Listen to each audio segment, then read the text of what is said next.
Monsieur le secrétaire général de la FENASAS, Madame et Messieurs les membres du directoire de la FENASAS, le Sénat vous accueille avec plaisir et joie ici à son siège, suite aux demandes que vous aviez formulées. Nous tenons à ce que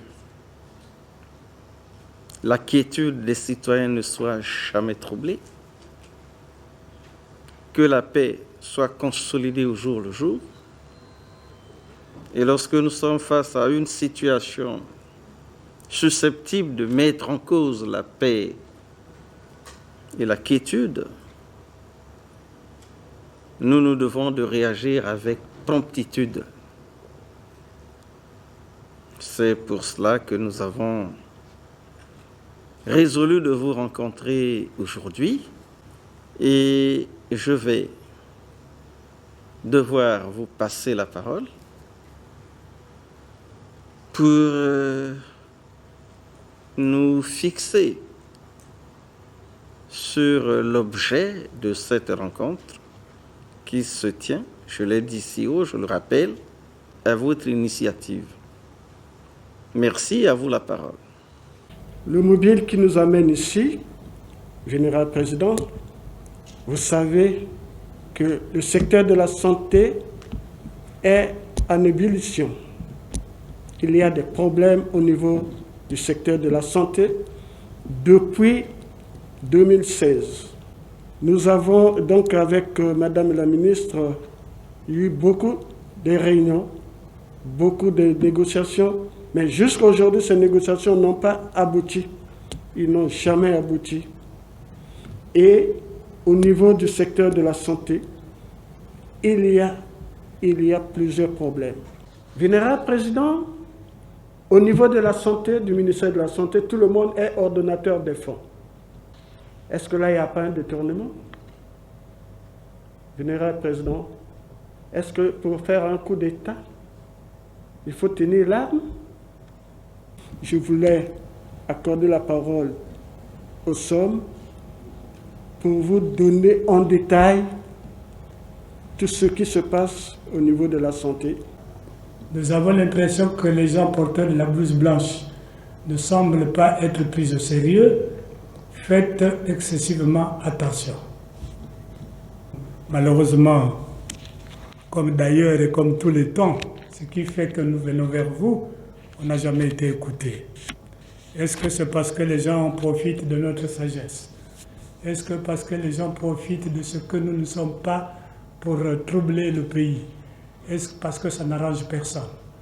Est-ce que parce que les gens pensent que nous devrons continuer à demeurer tels que nous sommes passifs? Je ne pense pas.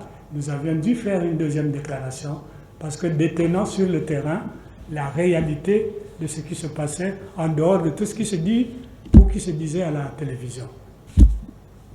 La deuxième déclaration qui avait dénoncé tout ce qui se disait en réalité, tout ce qui était palpable comme vérité du terrain est resté malheureusement sans suite. Parce que il y a plus des administratifs qui sont ponctuellement rémunérés parce que cette rémunération est ponctuelle, donc liée au Covid, et que les blouses blanches, ça devenait ou sélectif, ou à moitié sélectif, ou pas. Alors les pas, c'est-à-dire que le non bénéficiaire de ce qui fut pourtant décidé par le gouvernement lui-même, plus nombreux que ceux qui bénéficient, soit la moitié de ce qui fut décidé par le gouvernement, soit le tiers, soit zéro. Pourquoi on vient vers vous? Mais c'est parce que nous avons les portes fermées de notre tutelle. Comment voulez-vous que les DG de différentes structures, tous, je ne dirais pas que je suis contre, parce que moi-même je le suis, retraités, devenus sans salaire, que vous les placez là où ils doivent gérer l'argent de l'État. Comme vénérable président, convenez avec moi que ce monsieur ne pourra trouver son compte que dans ce qui lui arrive, détournant donc les chapitres liés au bon fonctionnement de la structure dont il est à la tête. Comment voulez-vous, vénérable président, qu'un ministère privilégie les diplômés sans emploi à la tête des directions tant centrales que généraux, alors qu'il est strictement interdit, à notre temps, je ne sais pas, les jeunes qui sont encore sur le terrain, peut-être que le règlement intérieur de la fonction publique a changé, mais je ne pense pas, parce que j'ai la dernière version, c'est strictement interdit qu'un diplômé sans emploi manipule les deniers publics. Pour ne pas être trop surpris, en tout cas, je tire la sonnette d'alarme. C'est pour cela que nous avons sollicité votre chambre, la chambre de la sagesse. Qu'est-ce qu'elle va nous dire? Depuis mars, notre pays gère une situation difficile du fait de la pandémie.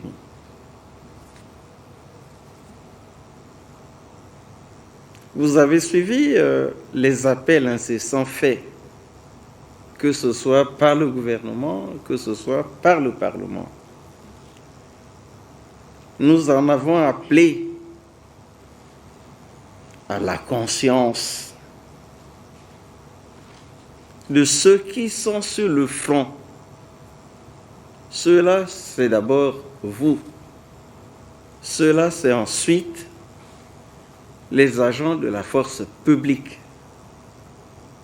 dans le sens de la mise en œuvre des orientations dégagées par le gouvernement, découlant de la déclaration du chef de l'État. Déclaration faite, si je ne me trompe pas, la première, c'est le 28. C'est le 28 mars.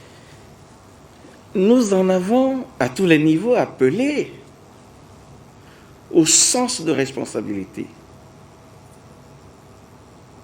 du personnel de la santé et au sens de responsabilité des agents de la force publique. Et vous savez, je crois que vous avez suivi, que par plus d'une fois dans nos déclarations officielles, nous avons loué, nous avons salué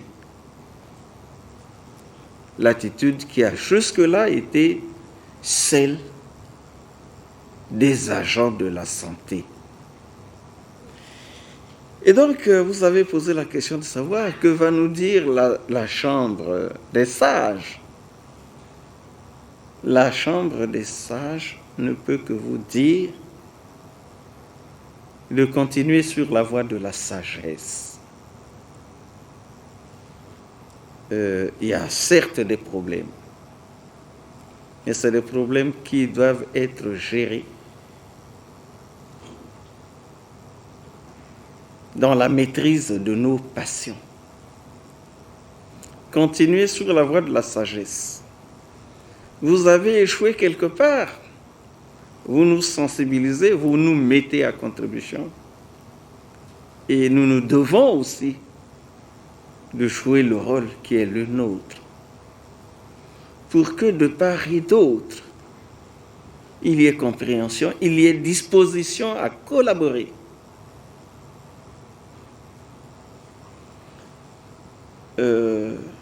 les choses ne peuvent marcher. Et nous avons intérêt à ce qu'elles marchent. Les choses ne peuvent marcher que dans un esprit partagé de compréhension et de tolérance. Que dans un sens aigu d'écoute. Donc, il y a certainement quelques incompréhensions. Je pense que on va tous s'investir pour que la confiance soit rétablie. Nous avons l'habitude de dire, le président Denis Sassou Nguesso a fait du dialogue un principe de gestion.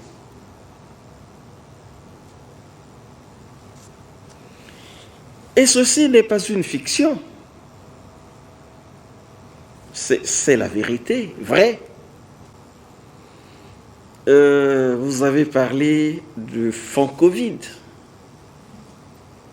des difficultés qu'ont les travailleurs, notamment les agents de la santé, les porteurs de la blouse blanche, à être rémunérés. Vous constatez, paradoxalement, qu'il y a comme une certaine discrimination dans le traitement. Les ayants droit seraient discriminés au profit de ceux qui ne devaient pas être les privilégiés, les prioritaires. Nous notons, je dois simplement vous dire que s'agissant du fonds Covid, nous avons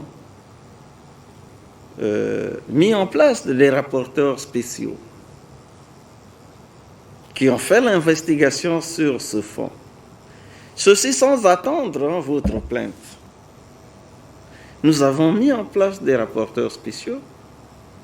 Une investigation a été faite.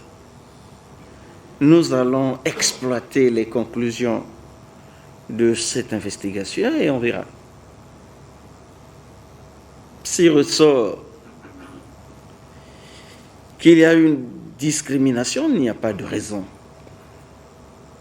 que dans un pays comme le nôtre, qui prône la justice et la démocratie, on fasse la discrimination. Mais nous avons eu aussi le sentiment que là-bas, de manière générale, se pose un réel problème de décaissement des sous. Et je ne sais pas si les informations que nous avons sont avérées. On a l'impression que sur 7 mois, on n'aurait payé que 2 mois. On n'aurait payé que 2 mois. Et ceci ne semble pas être toujours de la mauvaise foi, mais ça semble être lié aux difficultés réelles de décaissement des sous. Nous ne le disons pas pour disculper les gestionnaires, mais nous avons l'impression qu'il y a un peu de cela aussi. Dans tous les cas, l'effort que nous avons tous à faire devrait tendre à ce que chacun rentre dans ses droits. C'est une circonstance particulière. On a sollicité la mobilisation exceptionnelle des compatriotes. Mais c'est bonne volonté, il faut savoir encourager leur volonté. Donc, on ne va pas dans les détails. Mais à partir d'aujourd'hui, nous savons que la situation là-bas est problématique parce que nous avons vu votre note. Le chemin de la grève sur l'ensemble du territoire national pendant qu'on fait face à une situation comme celle-là de pandémie, cette situation n'est pas une situation déjà maîtrisée. On ne peut pas dire que la Covid est terminée et que maintenant on est à l'abri. Non. on n'est à l'abri de rien. Vous voyez comment la situation se développe dans des pays qui sont nettement plus développés que le nôtre, qui ont des moyens techniques et des moyens matériels, des moyens financiers qui n'ont rien à voir avec la situation de précarité qui est la nôtre. Mais vous suivez l'évolution de la pandémie. Le rebond que la pandémie connaît dans ces pays-là. Donc, aucun pays n'est à l'abri, nous ne sommes pas à l'abri. Il ne faut pas que pendant qu'on se bat pour faire face à la pandémie, il y ait démobilisation des troupes. Ce serait suicidaire. Et à ce moment-là, on aura tout oublié de l'effort que vous avez fait. On aura tout oublié, donc ne tombez pas dans le piège. Ne tombez pas dans le piège. On va tous veiller à ce que là-bas, la norme soit observée. Je pense, Monsieur le secrétaire général, Monsieur le secrétaire à l'organisation, Madame, Messieurs, avoir donné la réponse à vos interrogations, mais ce n'est pas déjà satisfaction à vos interrogations. Les problèmes, ils restent. Mais la réponse consiste à avoir l'attitude qu'on doit développer désormais pour faire face aux problèmes qui sont nôtres. Nous allons exploiter les documents que vous mettez à notre disposition. Et nous allons faire que ce que vous suiviez seul soit désormais suivi par nous tous, vous et nous, de sorte à rétablir la confiance et à recréer un climat de collaboration entre votre tutelle et vous. Parce que on ne peut pas s'attendre à un bon fonctionnement de votre département si entre la tutelle et les partenaires sociaux, la relation est une relation conflictuelle. Vous pouvez avoir des approches différentes quant aux solutions apportées, aux problèmes posés, mais vous devez d'abord vous accepter et vous asseoir pour apprécier, confronter les points de vue et trouver l'issue ensemble. C'est l'effort qu'il convient de faire. Vous ne devez pas vous considérer comme des sacrifiés au profit certainement des privilégiés qui se seraient constitués en un groupe. Non, c'est une république. C'est une république. Tout est réglementé. Et tout doit se faire conformément à la réglementation et aux lois de la République.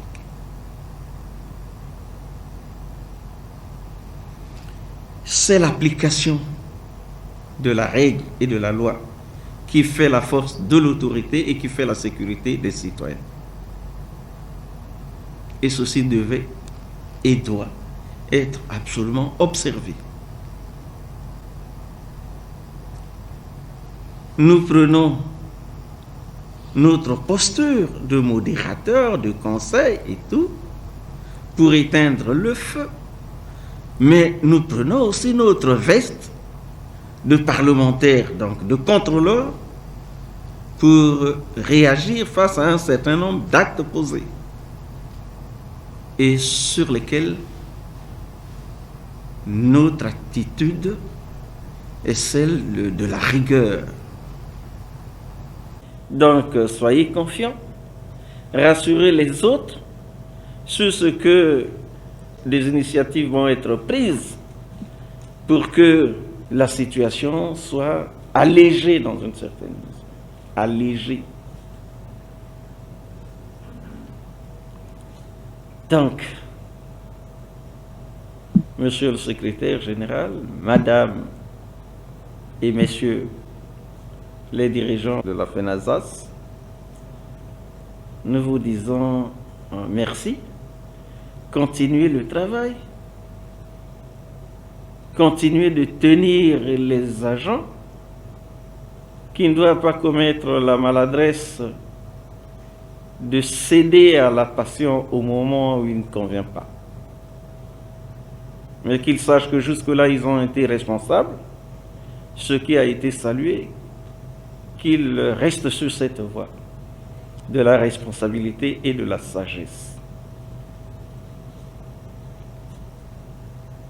Voilà donc, en conclusion, ce qu'est notre mot de fin.